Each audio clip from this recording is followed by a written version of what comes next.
And Wanda wandered disconsolately to the one person who always seemed glad to see her, the one person she could always count on.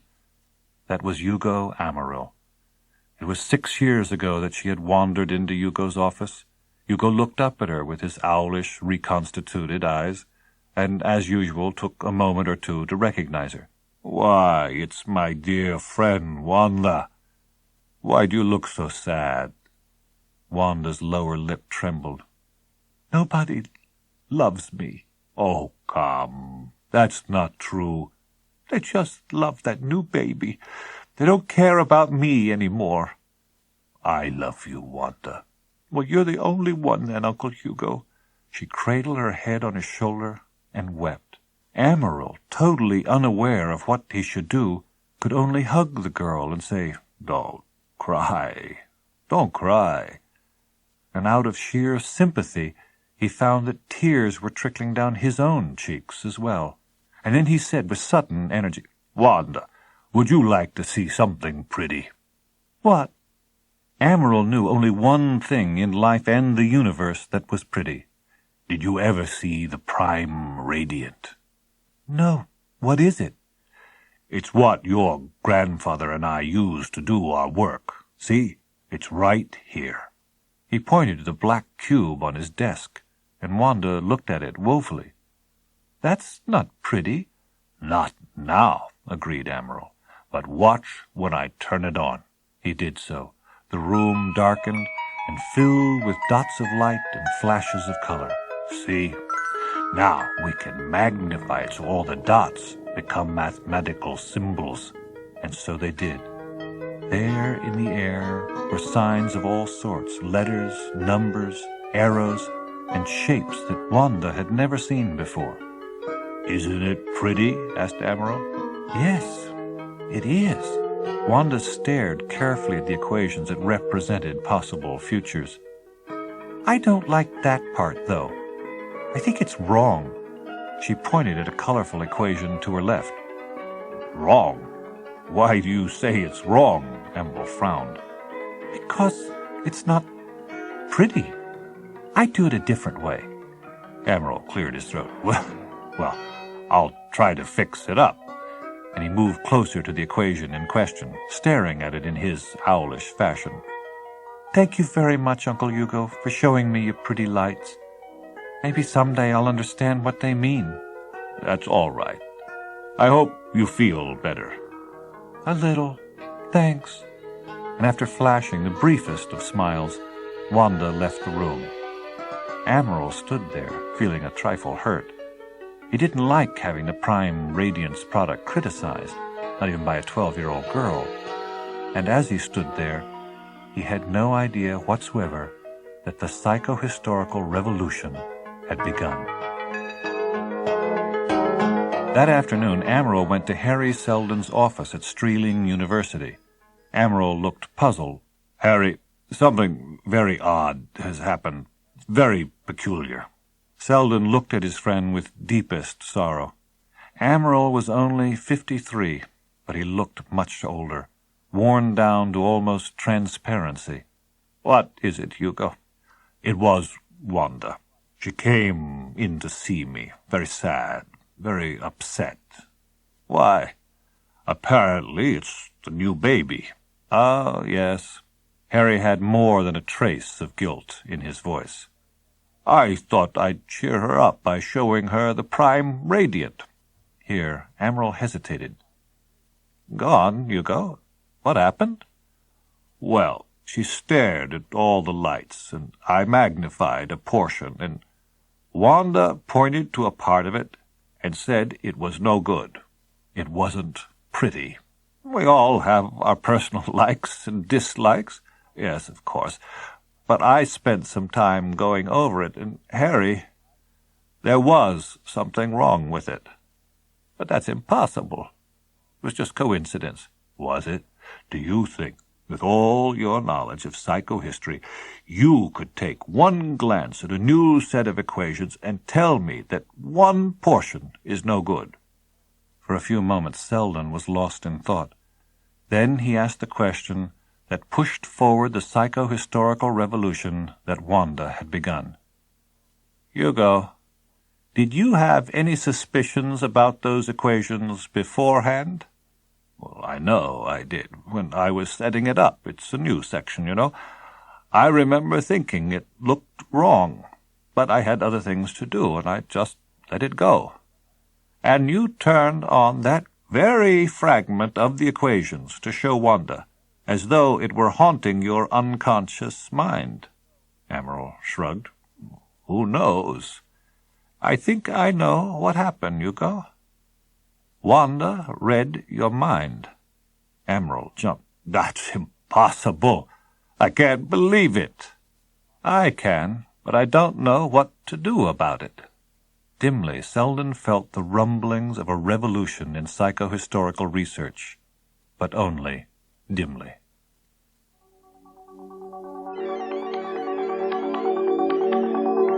Like any intellectual, Hari Seldon had made use of the Galactic Library freely. After the revelation of Wanda's unique gift, he had worked on a plan to find others like Wanda, during which time he had kept a private office at the library so he could have ready access to its vast collection of data. He had even rented a small apartment in an adjacent sector under the dome so that he would be able to walk to the library when his ever-increasing research prevented him from returning to the Streeling sector. He had been working for about 2 years when his plan took on new dimensions, and he had wanted to meet Lass Zenau. It was not easy to set up a personal interview with the chief librarian of the Galactic Library, but despite the fact that they had never met before, Seldon had no trouble arranging a meeting. Zenau knew him well. "An honor, First Minister," Seldon smiled. "I trust you know that I have not held that post in 16 years. "The honor of the title is still yours. And now tell me, what can I do for you?" "Chief Librarian, I have not come to ask anything easy of you. What I want is more space at the library. I want permission to bring in a number of my associates. I want permission to undertake a long and elaborate program of the greatest importance." Lass Zenau's face drew into an expression of distress. "You ask a great deal. Can you explain the importance of all this?" "Yes. The Empire is in the process of disintegration." There was a long pause. Then Zenau said, "How will your increased presence here prevent that?" "It won't. But the project I am interested in will. I want to create a great encyclopedia, containing within it all the knowledge humanity will need to rebuild itself in case the worst happens. An Encyclopedia Galactica, if you will." "And if it, too, is destroyed?" "I hope it will not be. It is my intention to find a world far away on the outskirts of the galaxy, one where I can transfer my encyclopedists and where they can work in peace. Until such a place is found, however, I want the nucleus of the group to work here." Zenau grimaced. "I see your point, Professor Seldon, but I'm not sure that it can be done." "Why not, Chief Librarian?" "Because being Chief Librarian does not make me an absolute monarch. I have a rather large board, and please don't think that I can just push your encyclopedia project through." "I'm astonished." "Don't be. I am not a popular Chief Librarian. The board has been fighting for some years now for limited access to the library. I have resisted. It galls them that I have afforded you your small office space. Appropriations to the library have been cut several times, and we simply don't have the funds we used to have." Seldon said desperately, "What if I can find credits for you?" "Indeed? How?" "What if I talk to the Emperor? I was once First Minister. He'll see me, and he'll listen to me." Zenau thought for a moment. "I'm willing to let you try." Seldon left Zenau in a mood of unease. Everything he had told the chief librarian was true and trivial. The real reason he needed the use of the library remained hidden. This was partly because He didn't yet see that use clearly himself. That was also the year that Hari Seldon found himself sitting at Hugo Amaryl's bedside, patiently, sadly. Hugo was beyond medical help. He was only 55. Amaryl's eyes opened. "You're still here, Hari." Seldon nodded. "I won't leave you." "Till I die?" "Yes." Then in an outburst of grief he said, "Why have you done this, Hugo? If you had lived sensibly, you could have lived much longer." Amaryl smiled faintly. "If it hadn't been for me plugging away, psychohistorical advance would have screeched to a halt." Seldon nodded. "You are right, Hugo. For that I am grateful.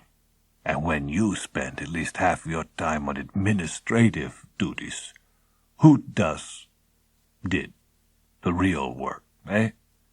You, Hugo. Absolutely." His eyes closed again. Amaryl's breathing was growing stertorous, and then he moved a little and his eyes opened, staring directly at Hari. "What will happen to psychohistory when I'm gone? Have you thought of that?" "Yes, I have, and I want to speak to you about it. It may please you. Hugo, I believe that psychohistory is being revolutionized." Amaryl frowned slightly. "In what way? I don't like the sound of that." "Now listen, it was your idea. Years ago you told me that 2 foundations should be established in isolated and safe locations to serve as nuclei for an eventual second Galactic Empire. Do you remember? That was your idea." "Yes." "And do you remember that Wanda was able to read your mind 2 years ago?" "Yes, of course." "Well, we will find others like Wanda. We will have one foundation that will consist largely of physical scientists who will preserve the knowledge of humanity. And there will be a second foundation of psychohistorians only, mentalists, mind-touching psychohistorians who will be able to work on psychohistory in a multi-minded way, advancing it far more quickly than individual thinkers ever could. They will serve as a group who will introduce fine adjustments as time goes on, you see. Ever in the background, watching. They will be the Empire's guardians." "Wonderful. It's wonderful. You see how I've chosen the right time to die. There's nothing left for me to do." "Don't say that, Hugo." "Don't make such a fuss over it, Hari. I'm too tired to do anything. Thank you for telling me," his voice was weakening, "about the revolution.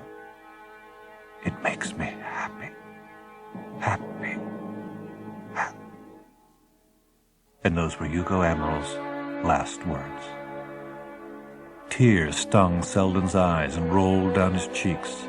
Another old friend gone. De Merzel, Cleon, Doors, and now Hugo. And the revolution that had allowed Amaryl to die happy might never come to pass. Could he manage to make use of the Galactic Library? Could he find more people like Wanda? Most of all, how long would it take? Seldon was 66. If only he could have started this revolution at 32 when he first came to Trantor. Now, it might be too late. Hari Seldon's audience with the Emperor Aegis XIV was only partly successful. Seldon was stunned to learn that the Emperor had no credits of his own and could be of no help to him where the appropriation of credits was concerned. However, the Emperor, persuaded of the necessity of the Encyclopedia project, suggested that he visit the library with Seldon. In Aegis's words, "You come with me to the library, and we shall be ostentatiously friendly. I will not ask them for anything. But if they note us walking arm in arm, then perhaps some of that precious board of theirs may feel more kindly to you than otherwise. But That's all I can do." Last Zenow said with a certain trace of awe in his voice, "I didn't know you were so friendly with the Emperor, Professor Seldon." "Why not? He's a very democratic fellow for an emperor, and he was interested in my experiences as a first minister in Cleon's time." "It made a deep impression on us all. We haven't had an emperor in our halls for many years. Generally, when the emperor needs something from the library—" "I can imagine. He calls for it, and it is brought to him as a matter of courtesy." "There was once a suggestion," said Zenow chattily, "that the emperor be outfitted with a complete set of computerized equipment in his palace, hooked directly into the library system. This was in the old days, when credits were plentiful, but, it was voted down." "Was it?" "Oh, yes. Almost the entire board agreed that it would make the emperor too much a part of the library, and that this would threaten our independence from the government." "And does this board, which will not bend to an emperor, consent to let me remain at the library?" "At the present moment, yes. There is a feeling, and I've done my best to encourage it, that if we are not polite to a personal friend of the emperor, the chance of a rise in appropriations will be gone altogether. So, credits, or even the dim prospect of credits, talk." "I'm afraid so." "And can I bring in my colleagues?" Zenow looked embarrassed. "I'm afraid not. The emperor was seen walking only with you, not with your colleagues. I'm sorry, Professor." Seldon shrugged, and a mood of deep melancholy swept over him. For some time he had hoped to locate others like Wanda, and he had failed. He, too, would need funding to mount an adequate search, and he, too, had nothing.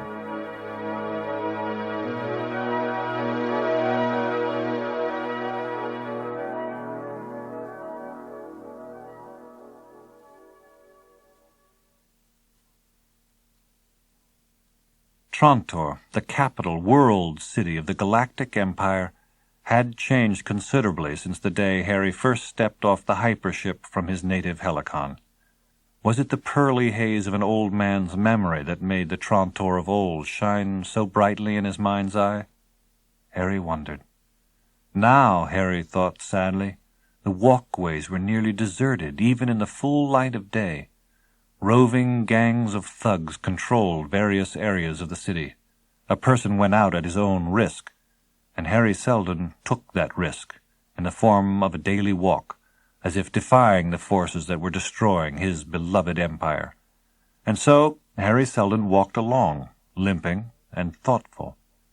Wanda's ability to read minds had sharpened considerably in the 6 years since she had identified the flaw in Hugo Amaril's prime radiant.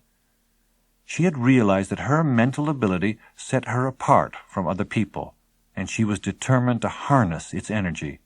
As she had progressed through her teen years, she had matured, throwing off the girlish giggles that had so endeared her to Harry, at the same time becoming even dearer to him in her determination to help him in his work with the powers of her gift. For Hari Seldon had told Wanda about his plan for a second foundation, and she had committed herself to realizing that goal with him. Today, though, Seldon was in a dark mood. He was coming to the conclusion that Wanda's mentalic ability would get him nowhere. He still had no credits to continue his work, no credits to locate others like Wanda, no credits to pay his workers on the psychohistory project at Streeling, no credits to set up his all-important encyclopedia project. Now what? He continued to walk toward the Galactic Library. He would have been better off taking a gravicab, but he wanted to walk. He needed time to think. He heard a cry, "There he is!" but paid no attention. It came again, "There he is! Psychohistory!" The word forced him to look up. A group of young men was closing in around him. Seldon placed his back against the wall and raised his cane. "What is it you want?" They laughed. "Credits, soul man! Do you have any credits?" "What are you going to do if I don't give you any?" "We'll beat you up," said the leader, "and we'll take them." "And if I give you my credits?" "We'll beat you up anyway." They all laughed. Hari Seldon raised his cane higher. "Stay away, all of you. By now he had managed to count them. There were 8. Seldon looked around swiftly. There were no security officers around. Another indication of the deterioration of society. Seldon waved his cane. "The first one of you who approaches gets a cracked head." "Yeah?" And the leader stepped forward rapidly and seized the cane, tossing it to one side. "Now what, old man?" Seldon shrunk back. He could only wait for the blows. They crowded around him, each eager to land a blow or two. He tried to avoid them, and his right leg, damaged by sciatica, doubled under him. He fell and knew himself to be utterly helpless. Then he heard a stentorian voice shouting, "Get back, you thugs, or I'll kill you all!" The leader said, "Well, another old man." "Not that old," said the newcomer. With the back of one hand, he struck the leader's face, turning it an ugly red. "Rach, it's you. Stay out of this, Dad. Just get up and move away." The leader, rubbing his cheek, said, "We'll get you for that." "No, you won't." Rach drew out 2 knives, long and gleaming. Seldon said weakly, "Still carrying knives, Rach." "Always. Nothing will ever make me stop." "I'll stop you." The leader drew out a blaster. Faster than the eye could follow, one of Rach's knives sailed through the air and struck the leader's throat. He gasped, then fell, while the other 7 stared. "I want my knife back." Rach drew it out of the hoodlum's throat and picked up his blaster. Rach dropped the blaster into one of his pockets. "Get him!" shouted one of the hoodlums, and the 7 made a concerted rush. Rach took a backward step. One knife flashed, and then the other, and 2 of the hoodlums were stopped with, in each case, a knife buried in his abdomen. "Give me back my knives." Rach pulled each out. "That leaves 5 of you on your feet. Are you going to attack again, or are you going to leave?" They turned, and Rach called out, "Pick up your dead and dying. I don't want them." Hastily, they flung the 3 bodies over their shoulders, then they turned tail and ran.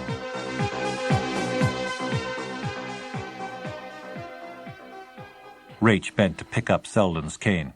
"Can you walk, Dad?" "Not very well. I twisted my leg." "Well, then, get into my car. I'll give you a lift back to Streeling." Rach programmed the ground car, then said, "What a shame we didn't have doors with us." Seldon felt tears stinging his eyelids. "I miss her every day." "I'm sorry." "How did you know I was in trouble?" "Wanda told me." They were back at Streeling now, and Seldon's leg was stretched out on a hassock. Rach looked at him somberly. "Dad, you're not to go walking around Trantor on your own from now on." Seldon frowned. "Why? Because of one incident? You have enemies." "Enemies?" "Yes, indeed. Those sewer rats were not after simply anyone.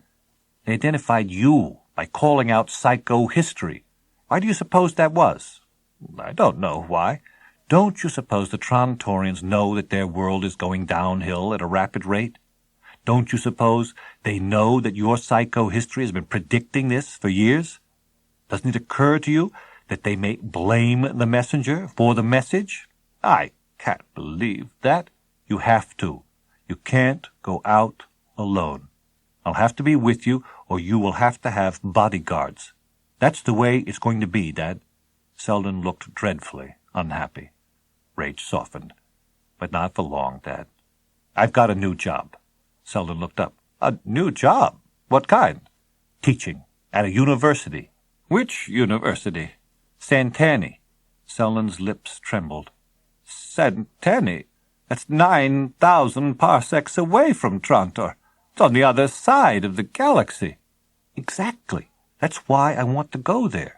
There's no world in all the Empire that's deteriorating the way Trantor is. Santani, on the other hand, is a decent world, still humming along. And I want to be there to build a new life, along with Manella and Wanda and Bellis. We're all going there in 2 months." "All of you?" "And you, Dad.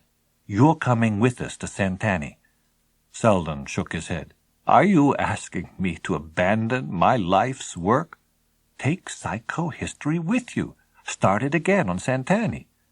"And the men and women who have been working for me so faithfully?" "Dad, they've been leaving you because you can't pay them." "I have no intention of leaving Trantor." Rach shook his head. I was sure you'd be stubborn, Dad. You've got 2 months to change your mind. Think about it, will you? It had been a long time since Hari Seldon had smiled. He had conducted the project in the same fashion that he always did, but he did not smile. All he did was force himself through his work without any feeling of impending success. Rather, there was a feeling of impending failure about everything. And now, as he sat in his office at Streeling University, Wanda entered. Seldon gazed at her, framed in his office doorway, and he felt as if his heart would break. Seldon was positive that his granddaughter possessed mental abilities far beyond those of average humans, and he was just as sure that there were other like her in the galaxy, on Trantor even. The potential for such greatness all centered on his beautiful granddaughter, and in a few days she would be gone. How could he bear it? She was such a beautiful girl. 18 years old, she had long blonde hair, a slightly broad face, and a tendency to smile. She was even smiling now, and Seldon thought, why not?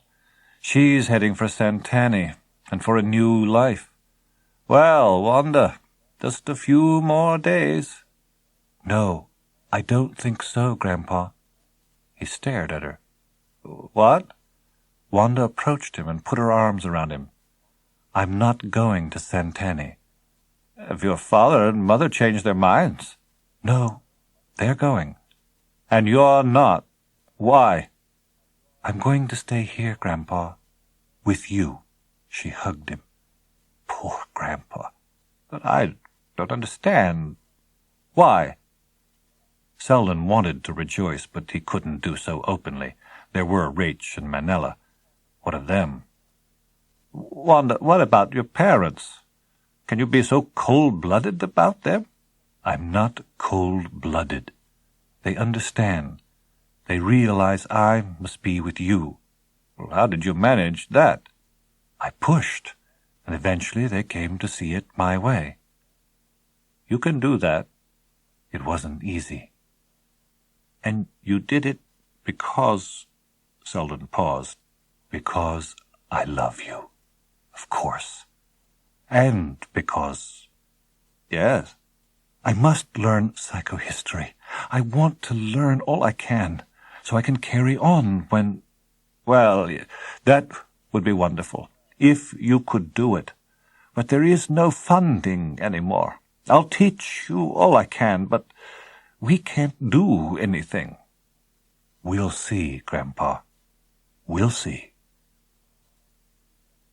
Rach, Manella, and little Bellis were waiting at the spaceport. The hypership was preparing for liftoff, and the three had already checked their baggage. Dad, come along with us. Seldon shook his head. I cannot.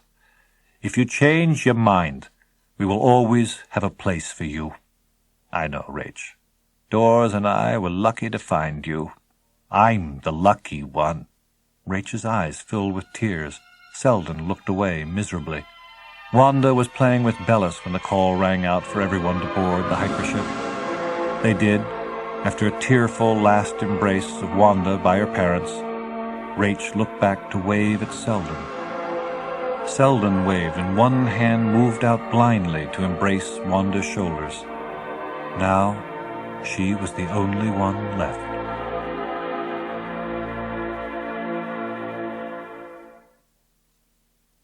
Seldon and Wanda, having spent a week in a concentrated effort to raise more credits for the psychohistory project, compared notes in Hari's office. Wanda's eyes were filled with tears, but the emotion they represented was not sorrow, but fury. Grandpa, I don't understand it. Simply don't understand it. We've been to 4 different firms. Each one was ruder and nastier to us than the one before. The 4th one just kicked us out. And since then no one will let us in. It's no mystery, Wanda. I imagine the word went out as to what we wanted, and now people won't receive us at all. Why should they? They're not going to give us the credits we need, so why waste time with us? Wanda's anger turned on herself. What did I do? I just sat there. Nothing. Now, I wouldn't say that. Bindrus was affected by you. It seems to me that he really wanted to give me credits, largely because of you. You were pushing him and accomplishing something. Not nearly enough. So what do we do now, Grandpa? After all these years, psychohistory will collapse. Seldon shook his head. I'll try to keep it from doing so, but I must admit that I don't know how I'm going to do it. I'm going to practice. There must be some way I can strengthen my push. I do wish you could manage to. What are you going to do, Grandpa? Well, nothing much. 2 days ago, when I was on my way to see the chief librarian, I encountered 3 men in a library who were arguing about psychohistory. For some reason, one of them impressed me very much. I urged him to come see me, and he agreed. The appointment is for this afternoon at my office. Are you going to have him work for you? I would like to, if I have enough credits to pay him with. But it can't hurt to talk with him. After all, what can I lose? The young man arrived at precisely 4 Trantorian Standard Time, and Seldon smiled. He loved punctual people. He made ready to heave to his feet, but the young man said, Please, Professor, I know you have a bad leg. You needn't stand up. Thank you, young man. However, that does not mean that you cannot sit down. Please, do. You must forgive me. When we met and set up this appointment, I neglected to learn your name, which is Stettin Palver. Ah, Palver. Palver. The name sounds familiar. It should, Professor. My grandfather boasted frequently of having known you. Your grandfather? Of course, Jaramus Palver. I tried to get him to join me in psychohistory, but he refused. He said that there was no chance of his ever learning enough mathematics to make it possible. Too bad. How is Jaramus, by the way? I'm afraid he's dead. Seldon winced. 2 years younger than he himself was, and dead. He regretted that he had lost touch with his old friend. Seldon sat there for a while and finally muttered, I'm sorry. The young man shrugged. He had a good life. And you, young man, where did you have your schooling? Langano University. Seldon frowned. Langano? That's not on Trantor, is it? No. I wanted to try a different world. And what did you study? Oh, nothing much. History. Not the sort of thing that would lead to a good job. Another wince. Dors Venabili had been a historian. But you're back here on Trantor. Why is that? Credits. Jobs. As a historian? Palver laughed. Not a chance. I run a device that pulls and hauls. Not exactly a professional occupation. Seldon looked at Palver with a twinge of envy. Seldon himself had never been quite that muscular.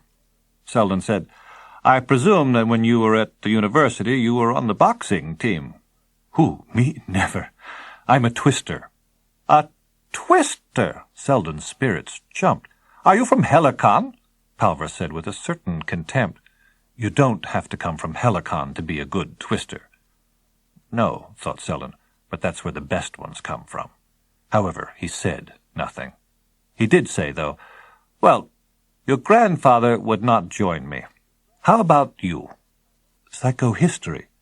I heard you talking to the others when I first encountered you, and it seemed to me that you were talking quite intelligently about psychohistory. Would you like to join me, then? As I said, Professor, I have a job. Pushing and hauling. Come, come. It pays well. Credits aren't everything. They're quite a bit. Now you, on the other hand, can't pay me much. Why do you say that? I'm guessing, in a way, I suppose. But am I wrong? Seldon's lips pressed together hard. No, you're not wrong, and I can't pay you much. I'm sorry. Suppose that ends our little interview. Wait. Palver held up his hands. Not quite so fast, please. If I work for you, I will be taught psychohistory, right? Of course. In that case, I'll make you a deal. You teach me all the psychohistory you can, and you pay me whatever you can, and I'll get by somehow. How about it?" "Wonderful!" Seldon was joyous. "That sounds great. Now, one more thing." "Oh?" "Yes, I've been attacked in recent weeks. My son came to my defense, but he has since gone to Centani. I want you to be my bodyguard. You're a twister. You're exactly what I need." "I suppose it can be managed," Palver smiled. "See there, Stettin," Seldon said as the two were taking an early evening stroll in one of Trantor's residential sectors near Streeling. The older man pointed to debris strewn along the walkway. "In the old days, you would never see litter like this. Trantor was our home. We took pride in it. Now," Seldon shook his head sadly, resignedly, and sighed. "It's—" He broke off abruptly. "You there, young man!" Seldon shouted at an ill-kempt fellow who had passed them. He was munching a treat. The wrapper had been tossed to the ground. "Pick that up and dispose of it properly," Seldon admonished, as the young man eyed him sullenly. "Pick it up yourself," the boy snarled, and then he walked away. "It's another sign of society's breakdown, as predicted by your psychohistory, Professor Seldon," Palver said. "Yes, Stettin. All around us the Empire is falling apart, piece by piece. In fact, it's already smashed." Here Seldon broke off at the sight of Palver's face. It was as if Palver were straining to hear some sound inaudible to everyone but himself. Suddenly, with an urgent glance around them, Palver took hold of Seldon's arm. "Harry, quick, we must get away. They're coming." And then the still evening was broken by the harsh sound of rapidly approaching footsteps. Seldon and Palver spun around, but it was too late. A band of attackers was upon them. This time, however, Hari Seldon was prepared. He immediately swung his cane in a wide arc around Palver and himself. At this, the three attackers, 2 boys and a girl, all teenage ruffians, laughed. "So you're not going to make it easy, are you, old man?" snorted the boy, who appeared to be the group's ringleader.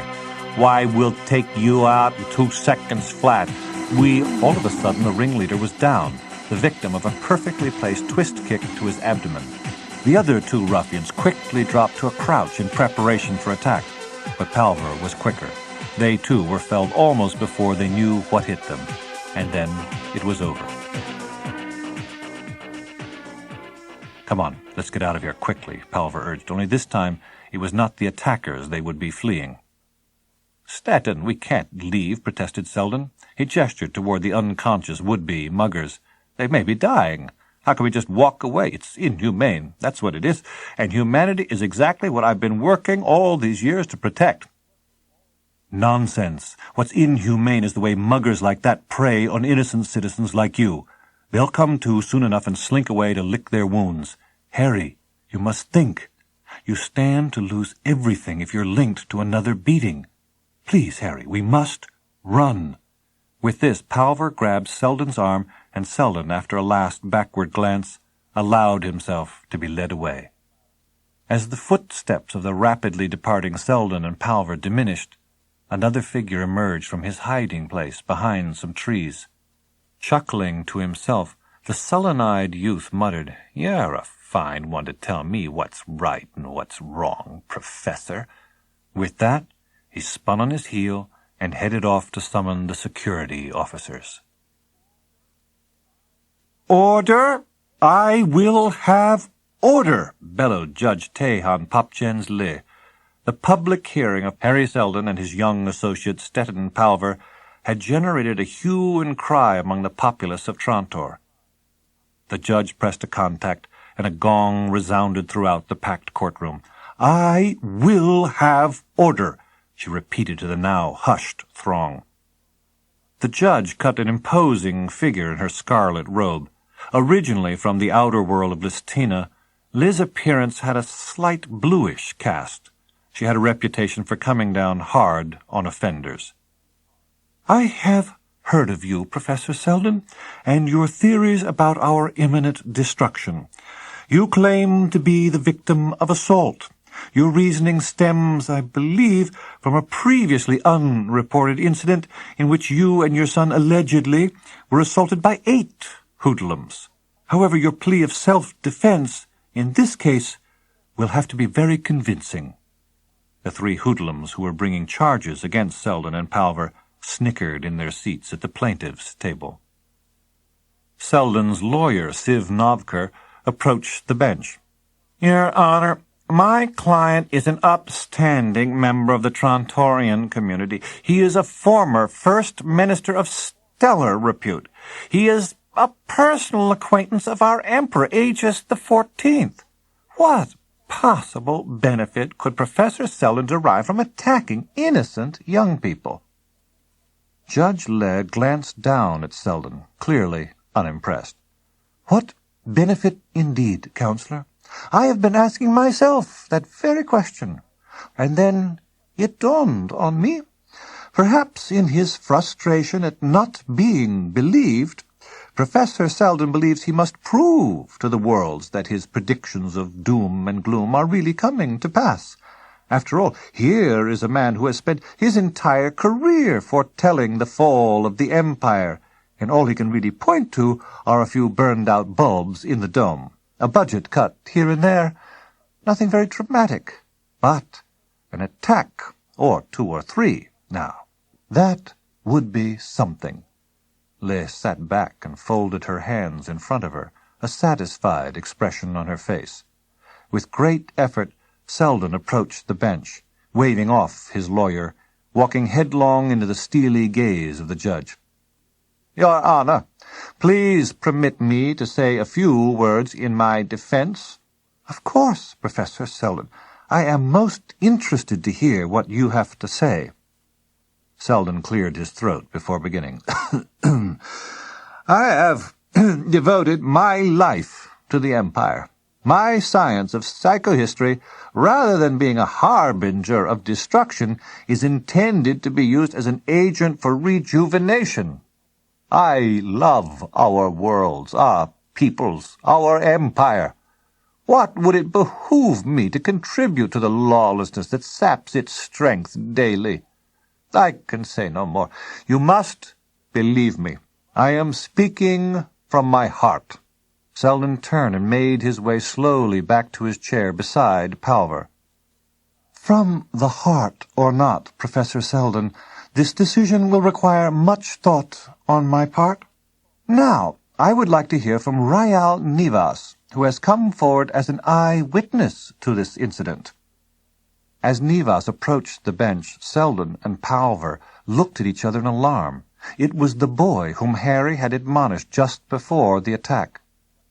"Would you describe, Mr. Nivas, exactly what you witnessed on the night in question?" Nivas fixed Seldon with his sullen stare. "Well, I was walking along, minding my own business, when I saw those 2, he turned and pointed at Seldon and Palver, on the other side of the walkway, coming toward me. And then I saw those 3 kids. The 2 older guys were walking behind the kids. Then, wham! Just like that. That old guy swings at him with his stick. And then the younger guy jumps him and kicks him, and before you know it, they're all down on the ground. Then the old guy and his pal, they just took off, just like that. I couldn't believe it." "That's a lie," Seldon exploded. "Young man, you're playing with our lives here." Nivas only stared back at Seldon impassively. "Judge," Seldon implored, "can't you see that he is lying? I remember this fellow. I scolded him for littering just minutes before we were attacked." "Enough, Professor Seldon," commanded the judge. "Another outburst like that, and I will have you ejected from this courtroom. Now, Mr. Nivas," she said, turning back to the witness, "what did you do throughout the sequence of events you just described?" "Well, I was afraid they'd come after me if they saw me, so I hid. And when they were gone, well, I ran and called the security officers." Nivas had started to sweat, and he inserted a finger into the constricting collar of his unisuit. He tried to avoid looking into the audience, but each time he did, he found himself drawn to the steady gaze of a pretty blonde girl sitting in the front row. "Mr. Nevas, what do you have to say about Professor Seldon's allegation that he and Mr. Palver did see you prior to the attack?" "Well, no. You see, it was just like I said. I was walking along and—" And now Nevas looked over at Seldon's table. Seldon's companion, Stettin Palver, turned a fierce gaze on Nevas, and Nevas jumped, startled, at the words he heard. "Tell the truth." It was as if Palver had spoken, but Palver's lips hadn't moved. Nevas snapped his head in the direction of the blonde girl. He thought he heard her speak. "Tell the truth." But her lips were immobile as well. "Mr. Nevas! Mr. Nevas!" The judge's voice broke in on the youth's jumbled thoughts. Nevas glanced around the courtroom wildly. He couldn't seem to escape the eyes, all the eyes screaming at him to tell the truth. Looking over at Hari Seldon, Rial Nevas said simply, "I'm sorry," and to the amazement of the entire courtroom assemblage, the 14-year-old boy started to cry. It was a lovely day, neither too warm nor too cold. Even though the groundskeeping budget had given out years ago, the few straggly perennials lining the steps leading up to the Galactic Library managed to add a cheerful note to the morning. Seldon had high hopes for the day. Since he and Stettin Palver had been cleared of all charges in their most recent assault and battery case, Hari Seldon felt like a new man. As Seldon slid up the entrance glide rail, he reflected on the current status of his psychohistory project. His good friend, the former chief librarian, Last Zenau, had retired. But, he had assured Seldon, the affable new chief librarian, Trima Acarnio, was as progressive as he himself. And so today, Hari Seldon was to have his first official meeting with the new chief librarian. He was looking forward to sharing his plans for the future of the project and the encyclopedia. Trima Acarnio stood as Hari Seldon entered the chief librarian's office. "Well, Professor Seldon, come in, sit down. It was, I felt, quite fortuitous that you requested this meeting. You see, I had intended to get in touch with you as soon as I settled in." Seldon nodded, pleased. "But first, Professor, please let me know why you wanted to see me before we move on to my, most likely, more prosaic concerns."